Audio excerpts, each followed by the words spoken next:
Halo semua, salam sejahtera buat kita semua. Pada episode kali ini kita akan membahas Al-Quran tertua, yaitu manuskrip Sana'a, dengan problematika penghapusan dan perubahan teksnya.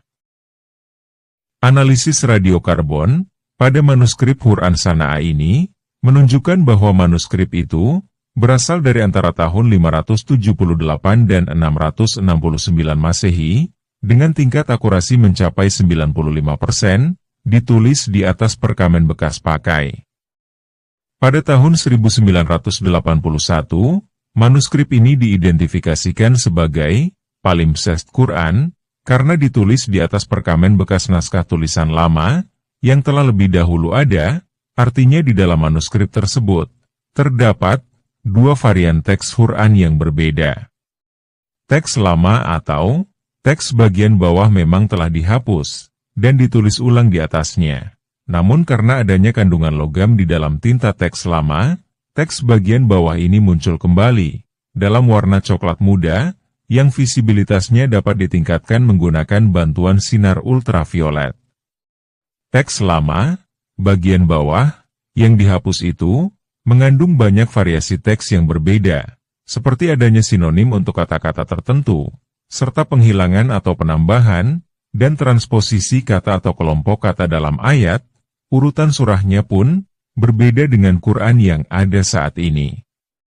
Ciri-ciri yang paling tidak biasa dari manuskrip Sana'a ini adalah bahwa kedua teks tersebut, baik teks asli maupun teks baru yang ditumpangkan, merupakan fragmen dari teks yang sama, yaitu teks Al-Quran, namun terpisah oleh jarak waktu atau berbeda rentang waktu beberapa dekade.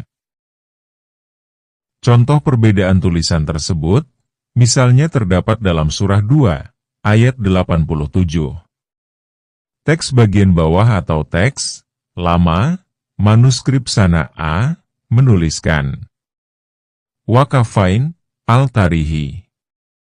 Sedangkan teks Quran standar, yang ada sekarang, menuliskan Waqafain min badihi. Dan masih banyak perbedaan-perbedaan lainnya yang cukup mendasar. Namun hal itu tidak akan saya bahas keseluruhan dalam video ini, silahkan kalian cari tahu sendiri, lewat pencarian Google. Inilah bukti teks lama atau bagian bawah, yang telah dihapus.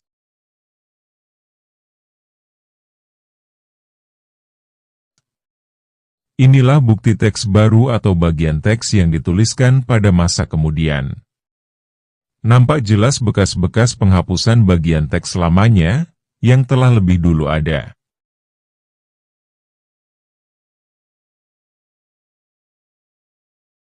Palimpsest Quran Sana'a, difoto di bawah cahaya putih normal, sebelah kiri, dan dengan bantuan cahaya ultraviolet, sebelah kanan.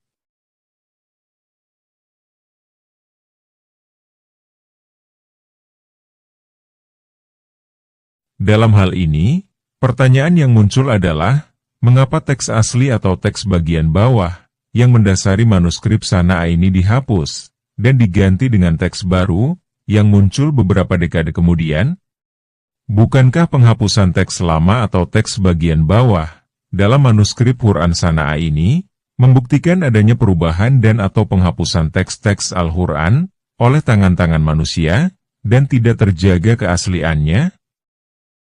Surat Al-Hijr ayat 9, berbunyi, Inna nahnu nazzalna adz-dzikra wa inna lahu lahafizun. Sesungguhnya kamilah yang menurunkan Al-Quran dan pasti kami, pula, yang memeliharanya. Ayat tersebut, menguatkan dan memastikan orisinalitas Al-Quran sejak pertama kali diturunkan sampai sekarang. Tidak ada keraguan sama sekali dan tidak ada perubahan sekecil apapun. Lalu kemudian muncul pertanyaan, bagaimana dengan adanya fakta manuskrip Quran Sana'a ini, yang bukan saja mengalami perubahan, namun jelas terjadi penghapusan teks-teks asli atau teks lamanya? Mari kita simak ulasan Pak Adi Hidayat tentang Quran Sana'a berikut ini. Uraiannya, secara sengaja melebar kemana-mana dan terkesan menutupi fakta yang ada. Sana'a yang katanya Quran tertua yang pernah ditemukan. Dan katanya lagi isinya ada yang beda dengan Quran sekarang. Semoga Ustaz Sudi membaca dan menjawab pertanyaan saya ini supaya saya lekas tercerahkan. Terima kasih Ustaz. Wassalamualaikum warahmatullahi wabarakatuh. Persoalan terkait dengan Mushaf San'a ini sudah lama tersebar, sudah viral, banyak diskusi dan bahkan telah muncul kebenaran dan juga pandangan-pandangan dari para ulama. Ya, ini terjadi pada tahun 1972. Jadi kisahnya begini, ada pemugaran atau renovasi Masjid Agung di San'a. San'a itu di Yaman ya. Nah, pada saat itu para pekerja yang tengah merenovasi itu menemukan lembaran-lembaran di atap, ya lembaran-lembaran manuskrip, sekitar kurang lebih ada yang mencatat 4.000 lembar. Ya.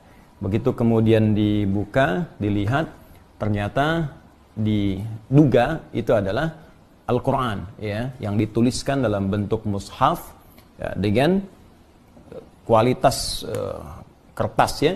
Ya, kalau kita katakan kertas itu yang cukup lama, diduga manuskrip.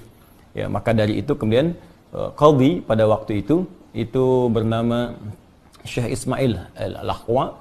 Syekh Ismail Al-Aqwa mencoba menghubungi pihak-pihak ahli ya tentang manuskrip untuk bisa meneliti manuskrip yang dimaksudkan atau temuan yang dimaksudkan. Maka pada saat itu ada pakar manuskrip di Jerman yang bernama Gerd Pune, ya, Gerd Pune, ya, kurang lebih seperti ini. Ya, Gerd Pune. Gerd, ya, Pune, dengan temannya von Bettmer, ya. Jadi ini dihubungi, minta bantuan untuk diteliti.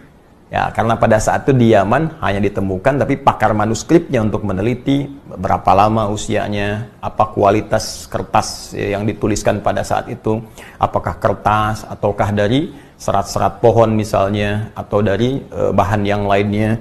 Maka dimintakan kepada ahli manuskrip ini untuk bisa diteliti. Dan tentunya dengan mengumpulkan juga ulama-ulama lokal untuk bisa bersama-sama bersinergi mengerjakan proyek yang dimaksudkan. Nah, dan kesimpulannya sangat menarik. Ketika itu diteliti, kemudian diurutkan satu persatu dan tidak ada persoalan. Kemudian saat proses itu berlangsung tidak ada masalah. Nah, ini yang jadi hal yang sangat menarik. Gerd Pune ini tanpa diketahui oleh Qadhi Ismail Al-Aqwa yang dari Yaman tadi, itu tiba-tiba menulis sebuah keterangan ya kepada satu perwakilan majalah di Amerika namanya Atlantic Monthly ya. Jadi ada satu majalah namanya Atlantic Monthly ya. Ini majalah bulanan ya. Nah, disampaikan di situ bahwa manuskrip yang sedang diteliti itu ternyata berisi Al-Quran dan berbeda ya, dengan urutan-urutan atau mushaf yang sudah ada selama ini yang hadir di kalangan umat Islam. Ini berita muncul di tahun 1999, jadi 1999 dari kejadian 1972 yang ditemukan tadi, kemudian diminta untuk ditelitikan. Beberapa waktu setelahnya, tahun 99 muncullah kemudian satu keterangan di majalah Atlantic Monthly tentang hal yang disampaikan. Nah, ketika itu menyebar dan ditemukan kemudian bacaan itu oleh seorang pemikir muslim, maka dikonsultasikan kepada Qadhi tadi, ya Ismail Al-Aqwa tentang kejadian ini, maka disuratilah kemudian, diminta klarifikasi, ya bahkan diminta untuk menjelaskan kepada Gerd Pune dan kawannya tadi, apakah benar yang Anda sampaikan di majalah ini. Ternyata yang paling menarik, beliau sampaikan, Gerd Pune ini dan kawannya memberikan klarifikasi tertulis, yaitu viral juga, Anda bisa temukan di keterangan-keterangan sekarang, mungkin kalau Anda googling juga Anda temukan, bahwa dia sampaikan, nggak ada yang beda kok, semua sama. Ya, hanya memang, nah ini yang paling menarik, ada satu khas, ya, yang nampak pada mushaf yang diteliti itu, yang menunjukkan bahwa urutan di mushaf itu diduga kuat adalah urutan yang dituliskan di awal-awal masa abad pertama Hijrah, ya, yang urutannya kemungkinan mengikuti kepada urutan-urutan seperti sebagian sahabat menuliskan ayat sesuai dengan turunnya asbabun nuzul. Jadi ada beberapa sahabat yang menuliskan ayat, begitu turun, tuliskan, begitu turun, tuliskan, begitu turun, tuliskan. Ini di awal-awal fase masa ayat-ayat turun kepada Nabi SAW. Sehingga ketika semua dikumpulkan, urutannya tidak seperti yang kita temukan sekarang, dari Al-Fatihah sampai dengan An-Nas. Ya, surah nomor 1 sampai surah ke 114. Ini memang biasa saja, karena di fase-fase awal Islam, ayat-ayat turun, sahabat mengumpulkan. Ya, Nabi meminta kemudian kepada beberapa kalangan sahabat tertentu untuk menuliskan, ada yang di pelepah-pelepah kurma, ya, ada yang kemudian di tulang-tulang kering dan sebagainya, dikumpulkan. Sampai setelah semuanya selesai, tuntas 30 juz, maka Allah memberi petunjuk lewat malaikat Jibril untuk mengurutkan surah Al-Quran ini dari Al-Fatihah sampai dengan An-Nas. Itu yang kita kenal dengan mushaf sekarang. Ya, maka diurutkan keseluruhannya, rapi tersusun, sampai kemudian di masa sahabat Abu Bakar As-Siddiq, atas usulan beberapa sahabat, dikumpulkan kemudian, ya, itu semua. Lalu di zaman Umar bin Khattab, ya, disatukan itu menjadi bagian dari mushaf. Di zaman Uthman diperbanyak dan disebarkan sampai sekarang, sampai disebut dengan mushaf Uthmani.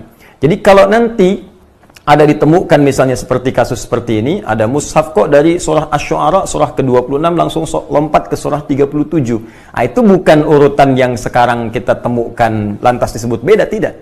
Karena semua Qurannya sama, dari Al-Fatihah sampai An-Nas semuanya sama. Hanya boleh jadi yang ini diduga lembaran-lembaran yang dulu belum sempat kemudian dimusnahkan, ya, setelah munculnya pengurutan ini dari surah pertama sampai surah ke 114. Jadi ini mushafnya mushaf asli, sama persis dengan yang sekarang, hanya diduga ini adalah salah satu di antara mushaf yang ditemukan terurut dengan mushaf asbabun nuzul. Jadi begitu turun, tuliskan, begitu turun, tuliskan, begitu turun, tuliskan. Dan ini tidak ada masalah di sini. Ya, jadi sesungguhnya mushaf yang dimaksudkan tidak ada persoalan, dan pada akhirnya semua mengklarifikasi bahwa mushaf Son'a itu adalah mushaf di antara mushaf yang tertua, yang sama persis semua bacaan Qur'annya, tidak ada yang beda dengan apa yang kita bacakan sekarang.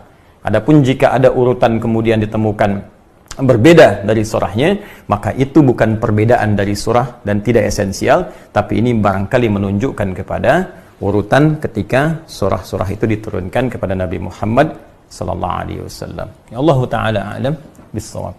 Jadi kalau ada orang yang mengatakan sekarang misalnya, oh ini mushaf Son'a menunjukkan Qur'annya beda dengan yang sekarang, dia kurang pengetahuan. Kemungkinan dia jarang baca Qur'an, dia tidak tahu Qur'an, sehingga dia tidak mengerti tentang kaidah-kaidah Al-Qur'an. Ya, jadi saya simpulkan lagi, sekali lagi, mushaf Son'a adalah mushaf di antara mushaf tertua yang pernah ditemukan di dunia, dan ini menunjukkan mukjizat kebenaran Al-Quran pernah diturunkan pada Nabi Muhammad SAW, bukan rekayasa Nabi. Ya, yang kedua menunjukkan bahwa Al-Quran diturunkan kepada Nabi berurutan sesuai dengan peristiwa-peristiwanya, sampai kemudian diperintahkan untuk disusun sesuai dengan urutan Al-Fatihah sampai An-Nas seperti yang kita bacakan saat ini. Justru dengan ditemukannya mushaf ini menunjukkan otentisitas Al-Quran yang tidak ada perubahan sampai saat ini. Demikian cara memahaminya. Wallahu ta'ala a'lam. Walau bagaimanapun cara kalian menutupinya, manuskrip Quran Shana'a versi lama yang dihapus tersebut tidak diragukan lagi, telah diganti dengan versi yang lebih baru, sehingga menyisakan kesan misterius pada teks yang terhapus tersebut. Berkacalah terlebih dahulu, sebelum menuduh orang lain telah memalsukan kitab suci. Faktanya, kalian sendirilah yang telah merubah, sekaligus menghapus kitab suci kalian sendiri, dan menggantinya dengan yang baru.